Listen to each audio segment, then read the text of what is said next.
Thank you so much for joining us for CBN NewsWatch. I'm Ephraim Graham. Ahead today, President Donald Trump taking multiple steps to end the illegal immigration crisis as the Pentagon sends more troops to secure the southern border. We're going to bring you a look at the various actions the administration is taking. Firefighters in Southern California now taking on a new major blaze in the mountains north of Los Angeles, which has led to more than 50,000 people facing possible evacuations. We're going to show you how CBN's Operation Blessing is supporting the brave firefighters. More hostages are set to be released this weekend as part of the ceasefire deal between Israel and Hamas.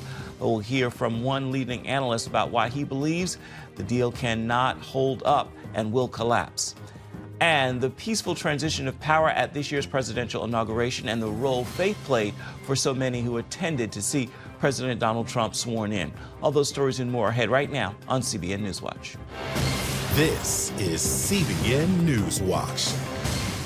It's a busy Thursday. I want to begin this half hour with illegal immigration, the crisis here in the United States as the president is taking multiple steps to secure the southern border.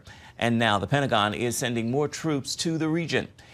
Administration is also warning state and local governments there will be consequences for failing to comply with its policies aimed at stopping illegal immigration. CBN's Dale Hurd is on the story.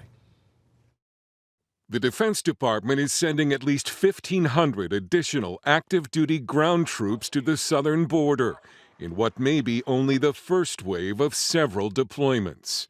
About 2,500 troops are already there. In his first live interview on Fox News, Trump defended his aggressive response to illegal immigration. This was a gross miscarriage of common sense to allow people to come in. And I believe the number is 21 million people, and a large percentage of them are criminals. Prisons from all over the world have been emptied out into our country by Biden, allowing it to happen. Meanwhile, 22 state attorneys general have filed suit to block Trump's executive order to end birthright citizenship. Congress ratified the 14th Amendment after the Civil War, which stated that all people born in the country were citizens. It was aimed at establishing full citizenship rights for Black Americans who suffered under slavery.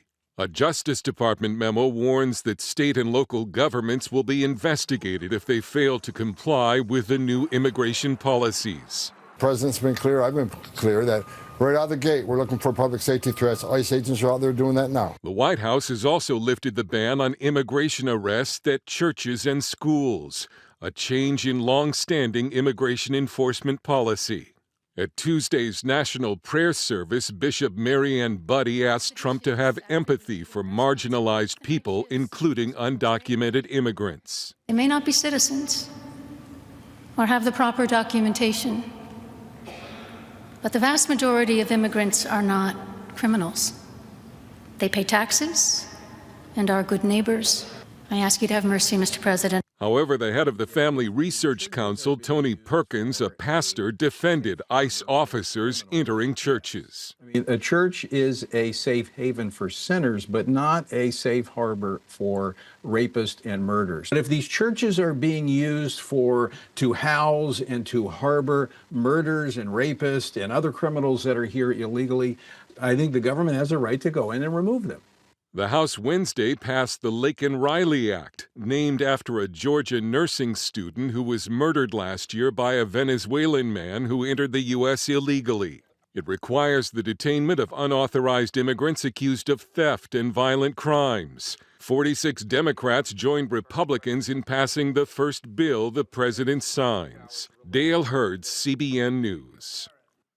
Firefighters in Southern California trying to maintain the upper hand on a huge and rapidly moving wildfire, sweeping through rugged mountains north of Los Angeles and resulting in more than 50,000 people being put under evacuation orders or warnings. The huge fire broke out late Wednesday morning and in less than a day had charred nearly 16 square miles of trees and brush. Firefighters have been battling the flames for days on end, and CBN's Paul Petit, he's in Los Angeles right now to show us how Operation Blessing is supporting these hard-working firefighting crews.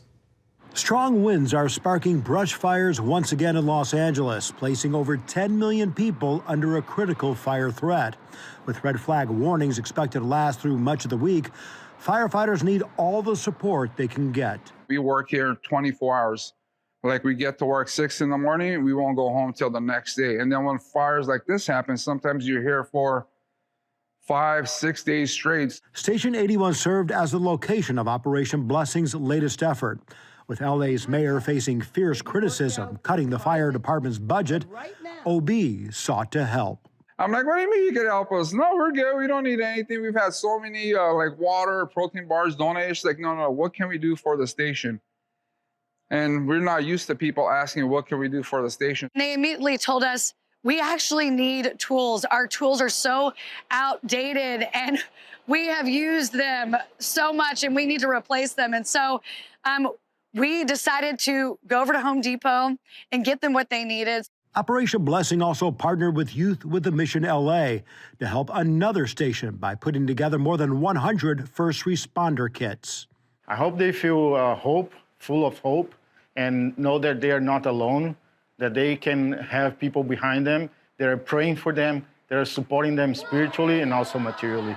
We should be the hands and feet of Christ to those that are in pain or hurting. The Bible says to weep with those who weep and rejoice with those who rejoice, to mourn with those who mourn, and this is part of that. When you're fighting a fire of this magnitude, you work long shifts, and there's no going back to the fire station for a full night's sleep before heading back out. No, sir.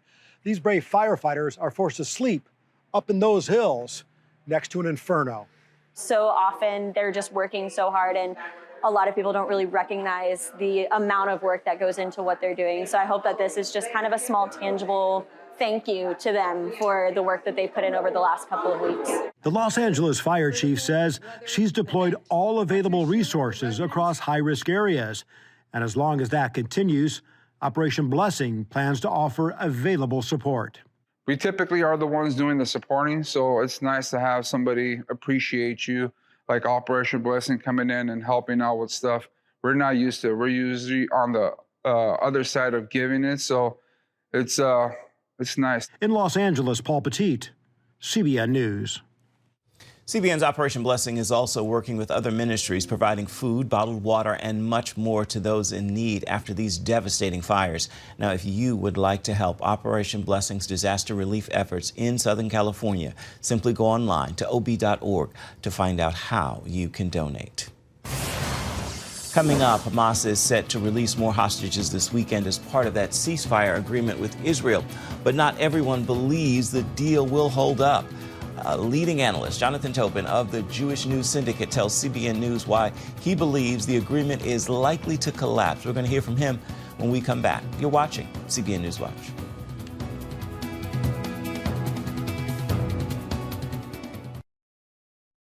Introducing a brand new way to start your morning. Get your daily quick start from CBN News. A quick read on the important news of the day delivered right to your inbox. Stay current on breaking news, politics, and entertainment. Discover how God is moving around the world and here at home.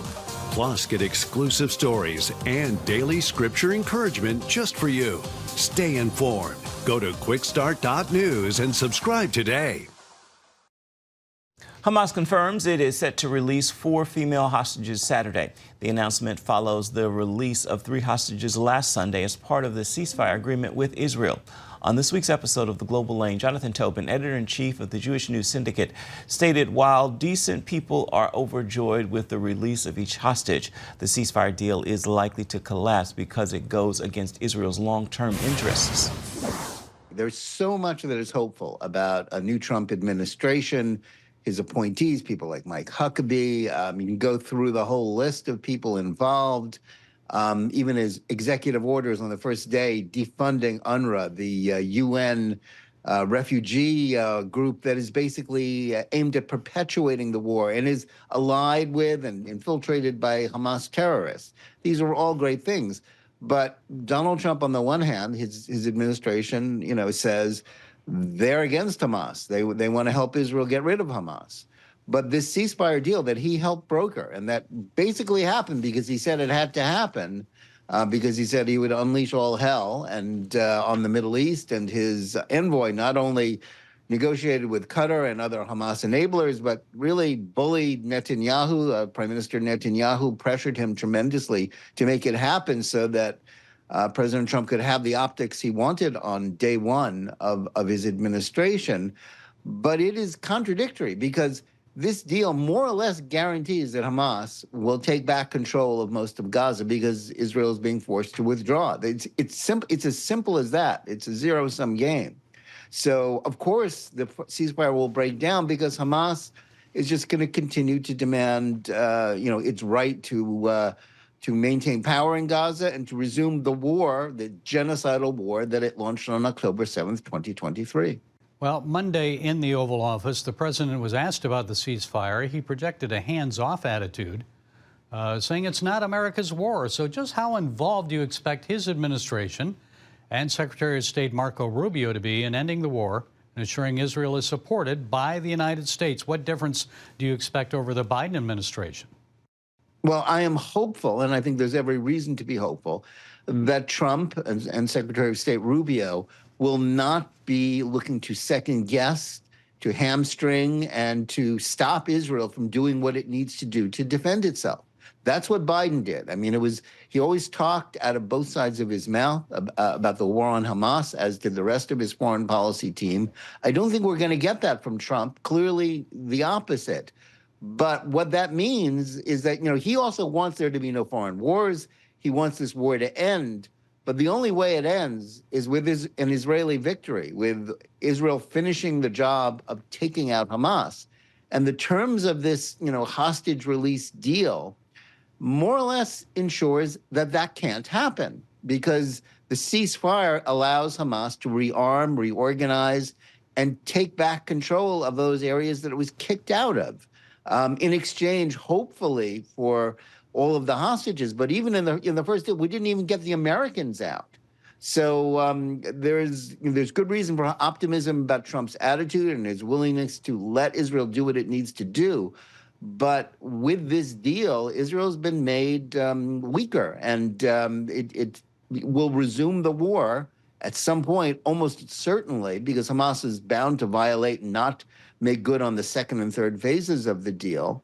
And the price for this deal will be paid not only in the release of hundreds of murderers and convicted terrorists, which is shocking and terrible, but also in the lives of Israeli soldiers and Palestinians who will be killed when the war inevitably resumes because that's the only way that Hamas will be destroyed. Allowing it to stand means Hamas survives and wins, and that dooms the Middle East to repeat the cycle in which Hamas vows to create more October 7th atrocities, and Israel must defend itself. And what about its sponsor, Iran? I mean, Russian President Putin recently entered an agreement to provide Iran with advanced weaponry, new air defense systems. So is now the time for Israel to make a move against the Islamic Republic's nuclear assets before those new systems are delivered? Well, Iran is the head of the snake. Iran, which was strengthened by Joe Biden's appeasement and his sending of money and relaxation of sanctions, they created this seven-front war on Israel that began on October 7th, 2023. Israel needs to address that. The United States needs to address that. And again, will be a test for President Trump and his foreign policy team. They don't want to get into a war with Iran. Americans rightly don't want more foreign misadventures. But Israel may have to do something about that. And the hope is, and I think it's a reasonable hope, is that the United States will support Israel in that, give it the green light, back it up, give it the weapons it needs if it doesn't have them now. Let's hope that's the way we're heading and not towards an effort to sort of allow this ceasefire to stand, forever, so as to enable Hamas to continue to survive and win. And that's a win for Iran. That shouldn't happen. Also on this week's episode of The Global Lane, President Trump and TikTok, we examine concerns beyond the Chinese mining of the popular app's user data. And 3 years after the Dobbs decision, pro-lifers are gathering in Washington, raising awareness about the dangers associated with the abortion pill. You can see it all on The Global Lane this evening on the CBN News Channel at 8 Eastern. You can also see it on the CBN News app, and you can watch it on YouTube. Still ahead, a look at why this year's presidential inauguration was calm compared to the events of 2021 and 2017, and the role that faith played for many of those who attended this inauguration. We're going to bring you the story right after this. You're watching CBN NewsWatch.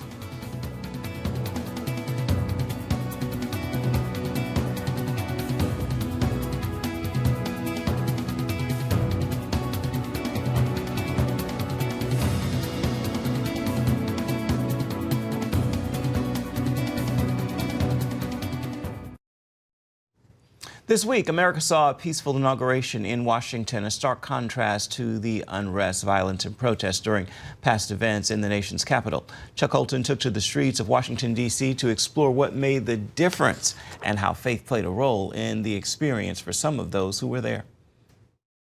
On January 20th, 2017, during President Donald Trump's first inauguration, chaos erupted in Washington. Violent protests, including vandalism and clashes with police, led to more than 200 arrests. Although many faced felony charges, most cases were later dismissed or acquitted. The scenes of destruction and division lingered in the minds of many, but this year's event told a very different story, one of calm and order. 8 years ago today, on Inauguration Day 2017, this park behind me was completely full of protesters who ultimately became rioters. And many of them were carrying signs saying that America should be a communist state. Now, what's really ironic about that is that right here across the street, this building is the Museum for the Victims of Communism. And apparently they didn't catch that irony. But today, because it's 20 degrees out here, this park is empty. While the freezing temperatures may have discouraged large protests, many attendees pointed to something much deeper, a renewed focus on faith and hope for the future. There was a bowing down to God in that ceremony, and that I felt like a presence that I had not seen previously. And it's from everyone in every aspect of that, which was exciting. Just a few months ago in a beautiful Pennsylvania field, an assassin's bullet ripped through my ear. But I felt then, and believe even more so now, that my life was saved for a reason.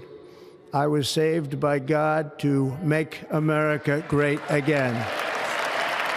It wasn't just the absence of protests that stood out. It was a sense that this inauguration reflected something greater. Trump is not Christ, but I think that that's the most amazing part of that ceremony, is that Trump is somebody that Christ is utilizing and partnering with in this moment. You know, the economy has been pretty bad, and one of the biggest factors for me was just the global chaos that's been happening in the past 4 years, you know, Afghanistan and then Ukraine and then all the Middle Eastern stuff, and we're just inching closer and closer to World War III, and, you know, I'm not trying to die in World War III. I don't want to get drafted, so that was like the big thing. The overwhelming security presence also played a key role in keeping the peace. With thousands of police, guardsmen, and miles of fencing, any potential disruption was quickly deterred. With hundreds of trucks like these, 30 miles of fencing, and enough police and National Guardsmen to fill a small city, the security surrounding today's events for the inauguration was unprecedented. And whether it was what these people did or the truly cold weather that kept the protesters at bay, I think everybody is breathing a sigh of relief tonight for a peaceful transfer of power.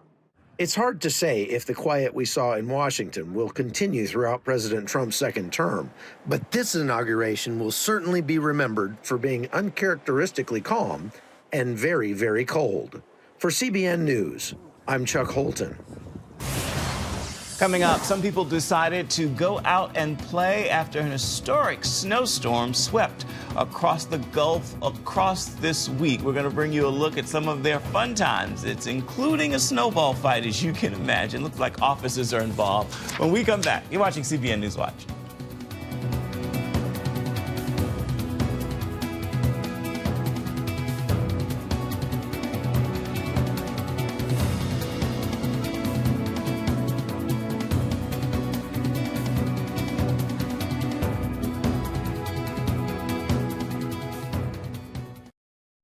Download the CBN News app, 24/7 news from a Christian perspective at home or on the road.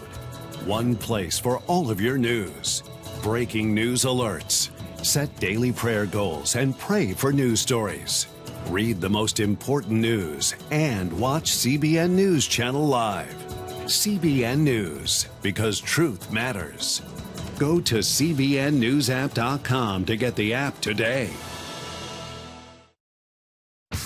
Hi, I'm John Stolnis, host of the CBN News podcast, DC Debrief. I'd love for you to join me each Friday morning for the inside scoop on Washington politics. We will talk to experts, lawmakers, newsmakers, and analysts to help us take a deep dive into the important stories you might not hear anywhere else. Don't miss this unique CBN News perspective coming to you straight from the nation's capital, because truth matters. Finally, this half hour, some people use the snow from that historic winter storm that hit the Gulf Coast this week to have some fun. The weather closed highways, schools, and businesses, and it wasn't just students taking advantage of the snow day. In Louisiana, a snowball fight broke out between a priest and a group of nuns at St. Catherine of Siena Catholic Church. A little to the west in Houston, first responders also joined in on the fun, where firefighters and police officers enjoyed the snow between the calls. And while they were having fun, first responders were also reminding everyone to stay warm and safe and off the roads. Nice to see that. Time now for your Thursday Thankful. And today, I leave you with this thought and this prayer of gratitude. God, I give you my heart. I know your word will help to change the negative thoughts that often move through my head, and those will allow me to put my hands to the plow and do all that you've called me to do. With that word and that prayer, I encourage you to make this a Thursday filled with thanksgiving. Well, that will do it for this edition of CBN NewsWatch. You can always find more of our news programs on the CBN News Channel. You can find them there at any time as well as online. That address is cbnnews.com. Take a moment, let us know what you think about the stories you've seen here today. You can email us, newswatch@cbn.com. And of course, you can reach out and touch us on Facebook, Instagram, and X, formerly known as Twitter. Make it a thankful Thursday. Come back and see us right here tomorrow. We'll be